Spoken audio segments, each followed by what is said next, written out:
Aujourd'hui même, aujourd'hui, oui. Amen, Seigneur. Quoi que tu demandes, mon cœur le fait aujourd'hui même. Quoi que tu demandes, mon cœur le fait aujourd'hui. Oui. Amen, Seigneur. Oh, oui, amen. Oui, Amen, Seigneur. oh, oui, amen. Oui, Amen, Seigneur. oh, quoi que tu Demande Alléluia. à mon cœur de faire aujourd'hui. Oui. Amen. Donc, ce matin, je voudrais t'informer de quelque chose de la part de Dieu. À celui qui n'a pas un ministère, à celui qui a un ministère, il y a un deuxième ministère qui s'ajoute. À ceux qui n'ont pas un ministère, voici un ministère qui est là. Ce n'est pas moi qui l'ai donné.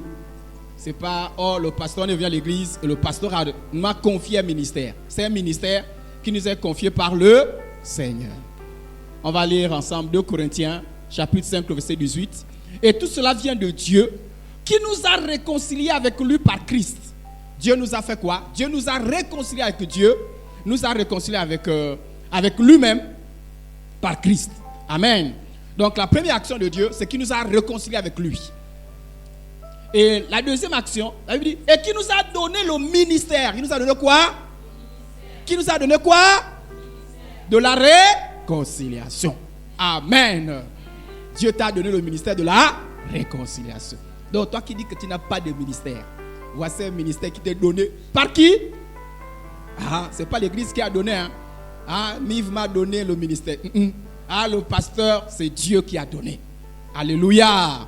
Et Dieu demandera des comptes par rapport à ce ministère. Avant de donner ce ministère, la Bible dit qu'il nous a d'abord lui-même réconciliés avec lui. Tu ne peux pas avoir ce ministère si soi-même tu n'es pas réconcilié avec Dieu. Nous voulons parler ce matin du ministère de la réconciliation. Et en premier point, nous ne voulons pas sauter les étapes. Le premier point, nous voulons parler de la réconciliation. C'est-à-dire que la Bible dit, avant de donner ce ministère, il a d'abord lui-même, il nous a d'abord réconciliés avec lui. Si on parle de réconciliation, ça veut dire qu'il y a d'abord eu un problème. Parce que le mot réconciliation, c'est le fait de retrouver la communion perdue par la chute entre Dieu et l'homme. Voilà, je n'ai pas voulu vous faire du français, blablabla. Je vais donner directement la définition biblique. C'est rétablir la communion avec Dieu. Pourquoi? La Bible dit, quand nous voyons à la création, l'homme était en communion avec Dieu. À la création, il n'y avait aucun problème entre l'homme et Dieu. Dieu visitait Adam et Ève et il parlait. La Bible dit que chaque soir, Dieu venait et parlait avec Adam et Ève. Mais lorsque le péché survint, la communion entre Dieu et l'homme fut brisée. Et à la place, il y a eu l'inimitié. C'est un mot biblique. Je ne l'ai pas aussi inventé. Il y a inimitié entre... Ça veut dire quoi l'inimitié? Ça veut dire qu'il y a un problème entre l'homme et Dieu. Il y a quelque chose. Il y a l'hostilité. Quand on dit que les personnes sont en hostilité, ça veut dire que c'est comme si sont en guerre. Il y a comme une guerre. Mais pourquoi il y a une guerre entre l'homme et Dieu? Parce qu'il y a des choses que Dieu n'aime pas et Dieu n'aimerait jamais. Dieu n'aimerait jamais. Et malheureusement, l'homme s'est approprié ces choses que Dieu n'aime pas. L'une des premières choses, c'est le péché. Dieu n'aime pas le péché et Dieu n'aimerait jamais le péché. À aucun moment. Dieu ne va jamais le péché. La preuve, quand son fils a porté le péché, il a abandonné son fils. Jésus a dit, mon père, pourquoi m'as-tu abandonné? La première fois de l'histoire, je ne sais pas l'éternité, Dieu a abandonné son fils. Ils se sont séparés un instant. C'était douloureux pour Jésus. Vous savez, quand on lit la Bible, on ne comprend pas ce qui s'est passé. Voilà pourquoi quand Jésus priait par rapport à cet événement, ça s'est transformé en sang. Parce qu'il devait connaître un temps de séparation. Le père, pour un petit temps, s'est séparé de son fils à cause du péché. Parce que Dieu n'aime pas le péché. Dieu s'est détourné de son fils. Il a dit, tu as porté le péché. Mais c'était mal nécessaire. Et il a subi la mort à notre place. Donc, le péché, Dieu ne va jamais se Dieu ne va jamais s'accommoder avec le péché. Jamais. Ça veut dire que lorsque tu portes le péché, pour rien au monde, Dieu ne va jamais se compromettre. Si nous les hommes, on peut se compromettre. Si les pasteurs, on peut se compromettre dans le péché. C'est-à-dire parfois le pasteur est censé être quelqu'un d'intègre. Mais si parfois on peut le corrompre et l'amener dans le péché, Dieu ne va jamais et jamais et jamais se réconcilier, s'accommoder avec le péché. Ça veut dire que si je n'ai pas résolu le problème du péché, je ne vais jamais m'approcher de la présence de Dieu. En fait, les gens vont en enfer. Pourquoi? À cause du péché. Alléluia. Parce qu'on dit, mais comment un Dieu d'amour peut envoyer les gens en enfer? Non, Dieu n'a pas envoyé les gens en enfer. Dieu a un problème avec le péché. Ça veut dire que si tu n'as pas résolu le problème du péché, tu n'entreras jamais et jamais à sa présence. Voilà pourquoi c'est des faux raisonnements. Tant que le problème du péché n'est pas résolu, il ne faut pas dire, moi, mais Dieu, il a amour, il va comprendre. Tant que notre nature de péché n'est pas résolue, tant qu'on n'a pas résolu ce problème de péché, si tu meurs avec cet état de péché, tu ne vas jamais et jamais, qui que tu sois, même si tu as prêché l'évangile, même si tu as fait des miracles, même si tu as fait des prodiges, mais tant que le péché est dans ton cœur, jamais tu n'entreras dans sa présence.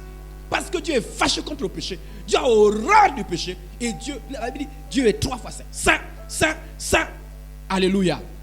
Ce n'est pas dit Dieu 3 fois saint, mais c'est écrit que dans Isaïe, c'est écrit, les anges s'écrivent saint, saint, saint est l'Éternel des armées. Il n'y a pas de compromission. Voilà pourquoi, frères et sœurs, arrêtons avec les faux raisonnements. Vous savez, les raisonnements, tu es dans le péché, mais tu penses que non, Dieu va comprendre. Il est amour. Dieu est amour. Voilà pourquoi il a envoyé la solution pour le péché. Son amour, c'est qu'il a envoyé une solution pour résoudre le problème du péché. Mais jamais et jamais. Ça veut dire que si tu n'as pas résolu le problème du péché, tu n'entreras jamais à sa présence. Parce que ça veut dire que Dieu va se compromettre. Lucifer, c'était, qu'on appelle aujourd'hui Satan, c'était l'un des principaux anges dans le ciel. L'un des principaux anges. Il servait la louange. Il était en présence de Dieu. Mais lorsque le péché entre dans son cœur, il a été chassé. Et d'autres anges avec lui qui sont appelés aujourd'hui des démons. Parce que Dieu ne se compromet jamais avec le péché. Alléluia. Quel que tu sois. Voilà pourquoi c'est des faux raisonnements. Non, Dieu est amour. Il me comprend. Mon frère, Dieu te comprend, mais il ne comprend pas ton péché. Si jamais le péché est attaché à ton cœur, si jamais la mort t'atteint, ça veut dire que chaque jour tu as une occasion d'écouter. Comme ce matin, tu as la possibilité d'écouter sa parole. Pour résoudre ce problème de péché. Mais si jamais tu ne comprends pas, il va faire comme il a fait pour son fils. Il s'est détourné. Alléluia. Il s'est détourné. Et il est mort. Alléluia. Et heureusement qu'il y avait un plan pour son fils. Mais notre plan, c'est Jésus. Si tu refuses Jésus, une sincère conversion, une sincère consécration à Jésus. Car lorsqu'on reçoit Jésus, on le reçoit comme Seigneur et comme Sauveur. Si tu n'as pas reçu Jésus comme Seigneur, c'est-à-dire que le maître de ta vie est Sauveur, si tu as rejeté cette solution-là, si tu fais semblant, ça dit que ce n'est pas les lèvres, mais ton cœur est loin de Dieu. Mon frère, dans l'histoire du monde, il n'y a personne. Dieu ne s'est pas corrompu pour quelqu'un. Ni pour Moïse, ni pour Abraham, ni pour Adam, ni pour son fils. Il ne s'est pas corrompu. Jamais. Et tu ne seras pas le premier homme à qui on va faire l'exception. C'est-à-dire que Dieu va tellement t'aimer qu'il va dire non, c'est pas grave, il est rentré avec le péché. Acceptons le péché. Jamais, mon frère. Dans l'histoire, que ce soit pour les anges, que ce soit pour les hommes, Dieu ne s'est jamais prostitué. Jamais. Et tu ne seras pas le premier. Donc arrête avec les faux raisonnements. Arrête avec les faux raisonnements. Bénissons le Seigneur parce que Dieu a donné la solution pour résoudre le problème du péché. Et la Bible dit que l'une des choses, la deuxième chose pour laquelle Dieu n'aime pas, c'est l'amour pour le monde. La Bible dit que quiconque aime le monde, je vais dire que je peux aimer tout le monde, est en inimitié contre Dieu. C'est-à-dire quand tu t'attaches au monde, Dieu a horreur du monde. Il n'y aura jamais réconciliation, il n'y aura jamais conciliation entre le monde et Dieu. Tu t'attaches au monde, tu es contre Dieu. Que tu pries, que tu jeûnes, que tu prêches, que tu fasses des miracles. Si tu attaches aux choses de ce monde, Dieu a un problème contre toi. Alléluia. Parce qu'on dit souvent que l'ami de mon ennemi est mort. Tu t'attaches à son ennemi, il a horreur du monde.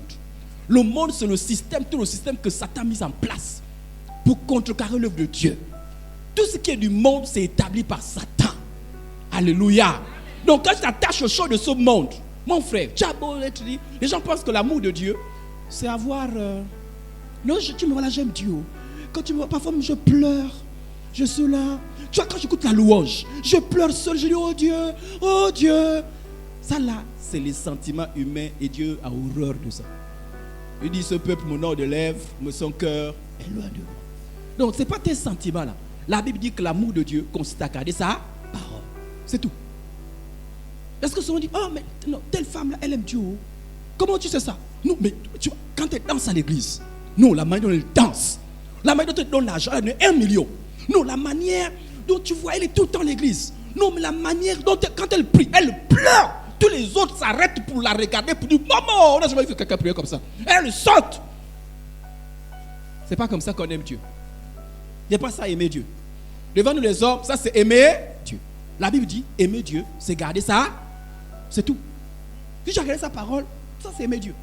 Ça c'est notre définition. Parce que ce sont les gens, ah, non mais il aime Dieu, elle aime Dieu. Hein. Oui, ça c'est la définition des hommes. Mais la définition de Dieu, aimer Dieu, c'est garder sa parole. Point. Point. Alléluia. Donc dans le jardin d'Éden, le péché est venu rompre la communion entre Dieu et l'homme. Mais par Jésus-Christ, la communion a été rétablie entre l'homme et Dieu. Ça veut dire que toi, tu peux avoir une communion avec Dieu. 2 Corinthiens 5, 19. Car Dieu était en Christ, Dieu était en qui? Réconciliant le monde avec eux, en imputant point aux hommes leurs eaux, et il a mis en nous la parole de la réconciliation. Est-ce que tu es réconcilié avec Dieu? Est-ce que tu es en communion avec Dieu? Est-ce que ton cœur est sincère avec Dieu? Si c'est non, mon frère, ma soeur, tu es en danger. Tu es en danger. Tu es en danger. Et il faut que ça change. Amen. Soyez réconciliés avec Dieu. Et dans le texte de 2 Corinthiens là, la Bible dit, l'apôtre Paul dit, je vous en supplie. Je vous en supplie. Soyez réconciliés avec eux. Je vous en supplie. Soyez réconciliés avec eux. Est-ce que tu peux dire ça à ton voisin? Je te supplie, sois réconcilié avec Dieu. L'apôtre Paul qui supplie les gens. Vous savez, parfois nous les pasteurs, on nous voit comme ça, on supplie aussi les gens. Les gens parfois pensent que nous on fait ça pour avoir les membres dans l'église. On dit que parfois c'est une personne, oh, je vais pas à l'église. On m'appelle déjà. Le pasteur m'appelle parce que je ne suis pas venu. Moi, une personne, l'effectif a baissé. Mon frère, c'est pas ça. Ma soeur, c'est pas ça. Non, non, mais tu vois, tous les jours, il m'appelle. Tous les jours, la soeur en Christ, elle me rend visite, me dit, non, parce que, non. En fait, on te supplie. En fait, on te supplie pas parce que tu es important. Mais parce qu'on sent que tu es en danger, tu n'es pas réconcilié avec Dieu. Voilà pourquoi l'apôtre Paul a dit, je vous en supplie. Je vous en. Vous savez, il y a des moments où ça m'énerve de faire ce que l'apôtre Paul a dit là. Supplie les gens. Un jour, je suis allé à 19h. J'ai grimpé les collines pour aller interpeller quelqu'un que la foi n'allait pas. J'avais mal aux pieds. Il y avait le noir. Mais comme un moment, comme disent les enfants, tu as deux cœurs. C'est comme si un cœur me dit, mais toi là, tu fais ça. Tu es sauvé, non? Laisse. Je dis, oh, l'amour de Dieu là, c'est Dieu qui nous pousse à faire ça. On est quand même arrivé. Mais vous savez, on est arrivé. Deux personnes nous ont écoutés. On dit, au revoir. Il dit, oh Seigneur, ça cause sur toi. Sinon, le Saint-Esprit m'a enseigné que tant qu'il y a la vie et tant que c'est possible, continue. Alléluia. Voilà pourquoi parfois nous on souffre. On est dans les maisons, on parle, on nous regarde bizarrement. On nous regarde comme si on était des vauriens, quoi. Comme si on manquait de dignité. Non, ce n'est pas un problème de dignité. C'est parce qu'on veut que tu sois sauvé. Vous savez, la semaine là je marchais et pendant que je marchais, j'ai eu une pensée. Et la pensée, c'est comme si le Saint-Esprit m'enseignait. Le Saint-Esprit m'enseignait que toutes les fois qu'un homme de Dieu t'a parlé, toutes les fois que tu as entendu un message, c'est un jugement de plus. C'est-à-dire que ton jugement sera tellement sévère. Et tout ce qui a entendu, Jésus a dit que même Sodome et Gomorrhe seront jugés moins sévèrement que tout ce qui a entendu la parole de Dieu. C'est-à-dire que chaque fois que tu vas à l'église, tu t'assois, la parole passe, les cantiques passent, ton chemin s'alourdit. C'est-à-dire que Dieu va te juger, c'est-à-dire que tu vas t'apparaître, mon frère, ma soeur. Ton chemin sera tellement sévère. Chaque fois que quelqu'un t'a parlé, chaque fois que quelqu'un, quand moi je marchais à 19h là, c'est un chemin. En fait, voilà pourquoi Jésus a dit, si on est dans une maison, on ne vous reçoit pas. Faites ceci. C'est quoi là? C'est le signe de jugement. Chaque fois qu'un saint vient chez toi, chaque fois qu'on te parle, chaque fois qu'on te fait l'entretien, chaque fois que tu dis, non, est-ce que je suis obligé? Non. C'est un jugement. En fait, les anges notent ça. Pour que le jour que tu n'as pas devant Dieu, tout ça là, tu n'auras aucune excuse. Alléluia. Amen. Alléluia. Amen. Oh. Est-ce que je peux vous expliquer en enfer? Il ne faut pas aller en enfer. L'enfer, c'est une souffrance tellement terrible. Mais même tellement terrible, il y aura, les châtiments ne sera pas le même. Le châtiment de base, il est terrible pour tout le monde. Personne ne va se sentir à l'aise en enfer. Mais le jugement ne sera pas le même. Et ça là, parfois vous ne connaissez pas. Ah oui. Il ne faut pas aller en enfer. L'enfer, c'est l'enfer. Mais le jugement ne sera pas le même. Voilà pourquoi Jésus dit que certains sont jugés sévèrement. Que toujours l'enfer. D'autres moins sévèrement. Mais toujours c'est l'enfer. Il n'y a aucune douleur supportable en enfer. Donc, il ne faut pas amasser. Le jour qu'on t'a offert une Bible, tu l'as balancée, c'est un jugement. Le jour qu'on t'a envoyé un verset, tu l'as jeté, c'est un jugement. Le jour que quelqu'un, en fait, en réalité, la Bible dit que même ceux qui n'ont pas entendu sera moins jugé que toi. Donc, ce matin, tu m'écoutes. Je te dis, je te supplie. Le frère à côté, la soeur à côté a dit, je te supplie, sois réconcilié avec Dieu. Il ne faut pas la blague. La parole là te reviendra si tu ne prends pas ça au sérieux. Alléluia. Alléluia. Alors, si on est réconcilié avec Dieu, donc il faut être réconcilié avec Dieu. Pourquoi?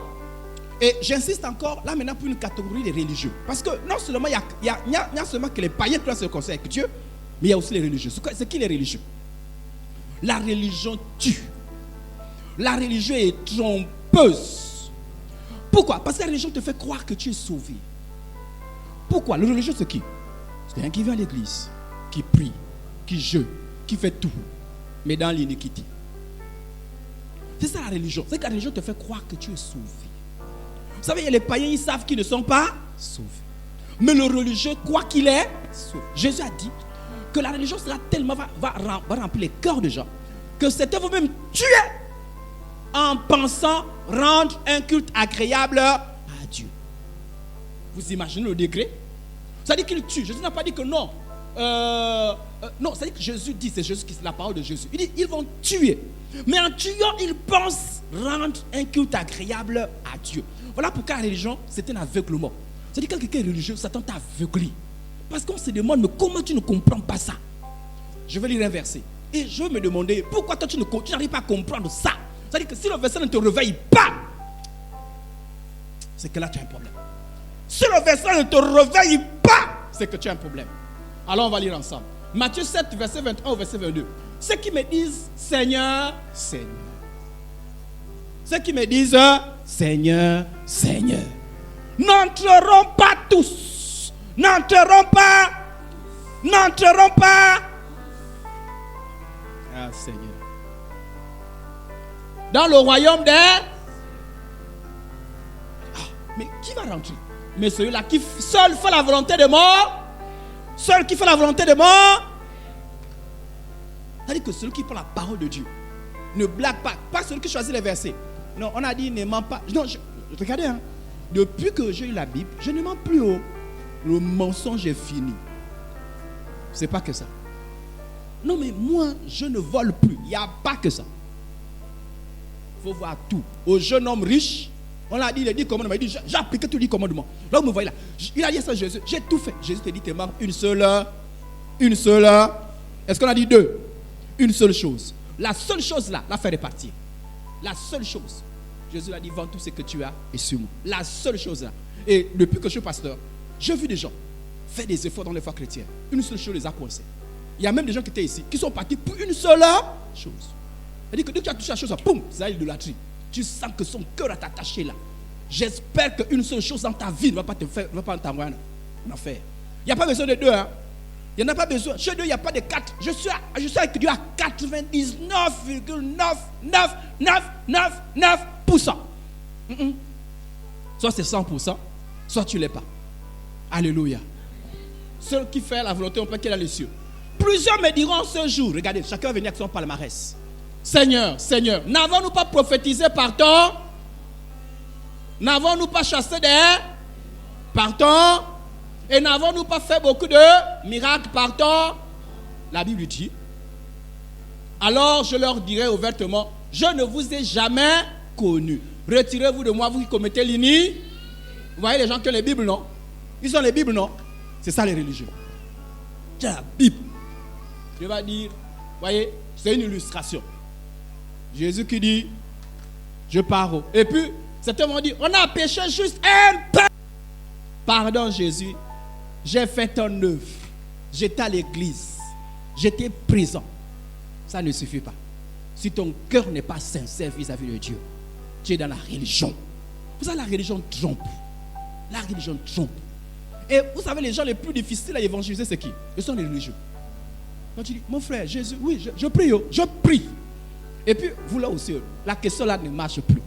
Hein? Mon frère, tu pries, ça là, tout le monde prie. Et puis ça vous décourage. Oui, je prie. Et tu es découragé. Oui, il est sauvé. Tout le monde prie. Tu vas à l'église? Oui. Tu es enfant de Dieu? Oui. Donc, ce n'est plus ça. Et les religieux, parce que le religieux, lui prie. Lui jeûne. Lui va à l'église. Il fait les offrandes. Donc, à un moment donné, c'est difficile d'évangéliser un religieux. Un religieux. Un jour, j'ai croisé un religieux. Et il y avait un péché très évident dans sa vie. C'était la fornication. Et je lui ai dit, mon frère, et il me disait les responsables des chantres.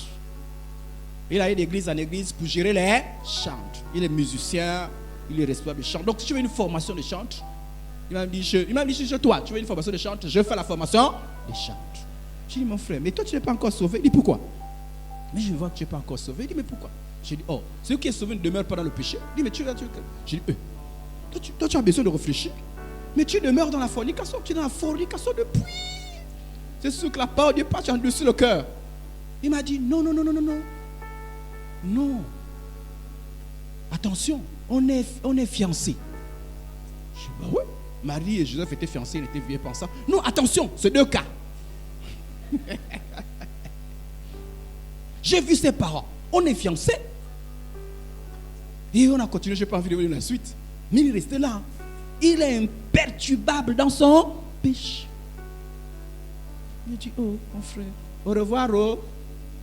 Et la dernière fois, alors je vais prendre un exemple. J'étais avec mon beau-frère Dimitri et Sandrine. Je ne sais pas si se souviennent encore, était dans un taxi. Toujours l'histoire de la fornication, vraiment, garde beaucoup les gens. Et il disait, non, il devait aller à la retraite spirituelle, hein. Il devait aller à la retraite spirituelle avec les pasteurs. Et c'est pas la première fois que je parle à ce jeune homme-là. La retraite spirituelle, je dis, mon frère, tout ça, ça ne sert absolument à rien. Il faut d'abord te convertir. Il tournait, je ne parle de bon, enfin, je ne connais plus trop bien les paroles, mais à peu près quelque chose comme ça. Il faut te convertir et tout ça là. Je lui parle encore l'histoire. Je dis, mon frère, est-ce qu'il y a des choses qu'on n'a pas besoin de chercher? Vous savez, dans ta vie, si tu regardes ta vie, tu es dans un péché conscient et tu es là depuis, c'est là ton problème. Alléluia. Quand tu es converti, tu regardes autour de toi, il n'y a pas un péché conscient. C'est-à-dire que tu regardes, il n'y a rien. Mais si tu regardes, tu n'as pas besoin de chercher, tu n'as pas besoin de réfléchir. C'est là. Ça t'accompagne. C'est là. Tu cherches encore pourquoi? La Bible dit que celui qui est né de Dieu ne demeure pas dans le péché. Moi, je lui ai parlé, je lui ai dit, mon frère, il faut se ressortir là. Il me dit, est-ce qu'il y a quelqu'un qui peut rester comme ça? Moi, je suis là, quelqu'un. Est-ce qu'on peut se détacher et puis rester comme ça dans le mariage? Je n'ai pas cassé le corps. J'ai dit seulement, ceux qui sont avec moi là. Et je bénis le Seigneur, maman Sandrine, papa Dimitri, ils ont commencé à dire, mais nous là. Et là, j'ai dit, regarde, ils ont fait ça. Alléluia. Les religieux se tuent. Les religieux, la religion tue. Ne soyez pas religieux. Amen. Regarde les gens qui vont en faire avec la Bible. Hein. Ça va peut-être acheter la Bible à 30 000. Ah, il y a des Bibles de 30 000. Hein. Bible de 40 000. Une Bible peut-être chaque dimanche en enfer. Les pleurs là ne vont plus rien changer. C'est trop. Vous n'avez pas voulu vous repentir. Maintenant, il est trop. Mon frère, ce matin, tu as encore la possibilité de repentir. Tu as encore la possibilité de changer, de quitter la religion pour une vraie foi. Ça ne sert absolument à rien de l'église. Et tu vas en faire. À un moment donné, il faut réfléchir ta vie. Et chez nous, on chante un cantique, on dit et repartir à zéro. Et repartir. À un moment donné, il faut repartir à zéro. Plus tu traînes, plus ça devient difficile. Plus tu traînes, plus Satan te met les cordes pour repartir à zéro. Il y a des gens parfois qui viennent te dire regarde ma vie, comme ça. Il fait comment? Oui, mais plus tu traînes, plus ta vie, ces choses vont s'empirer. Alléluia. Soyez réconciliés avec Dieu. Il y a des pasteurs qui ont en enfer. Il y a des apôtres qui ont en enfer. Il y a des baptisés qui ont en enfer. Il y a des gens qui prennent la Sainte Seine qui ont en enfer parce qu'ils sont des religieux. Voilà pourquoi la Bible dit, examinez-vous vous-même pour savoir si vous êtes dans la foi. Éprouvez-vous vous-même. Ne reconnaissez pas vous que Jésus-Christ est en vous, à moins peut-être que vous soyez réprouvé. De temps en temps, c'est important de t'examiner. Après l'église, alléluia, prends le temps de t'examiner. Amen. Dites amen plus fort. Amen. À la maison, prenez le temps de vous examiner. Tu regardes ta vie. C'est écrit. Examinez-vous. Examinez pour savoir si vous êtes dans la... C'est important. Tu ne t'examines pas pour voir si tu as reçu financièrement. Tu ne t'examines pas pour voir si tu es en bonne santé. Tu t'examines pour voir si tu es dans la foi. La foi biblique. Pas la foi que tu as inventée. Pas la foi que l'Église a inventée. La foi biblique. En conformité avec la parole de Dieu. Alléluia. Alors, cette première partie, regardez. Mais je traite du monde encore, et je le tiens à sûreté de peut-être moi-même rejeté après avoir prêché aux autres. Même quand tu es chrétien, tu peux encore te tenter. Regardez, je vais vous faire une illustration. Voilà des gens qui courent. Ça, c'est le péché. Je ne sais pas, toi, c'est quoi? Peut-être que c'est le mensonge, l'hypocrisie. Peut-être que c'est l'ivrognerie. Peut-être que c'est l'impudicité. Je ne sais pas. Mais ça t'attire, ne sachant pas qu'il y a un trou là. Il y a quelqu'un qui a bien regardé. Il a les yeux ouverts. Hein? Que Dieu t'ouvre les yeux au nom de Jésus. Et il voit le danger. Il dit, je cours vers là. Il n'y a que deux directions. Soit tu cours vers les choses du monde, soit tu cours vers Dieu. Alléluia. Toi, tu cours vers où? J'imagine que c'est pour Dieu. Mais sois sincère, mon frère. Sois sincère. Sois sincère. Amen, Seigneur. Quoi que tu demandes. Oh, quoi que tu demandes à mon cœur de faire aujourd'hui. Oui, Amen, Seigneur. Quoi que tu demandes, Seigneur, mon cœur le fait aujourd'hui. Quoi que tu demandes À mon cœur de faire aujourd'hui même, aujourd'hui. Oui, Amen, Seigneur. Quoi que tu demandes,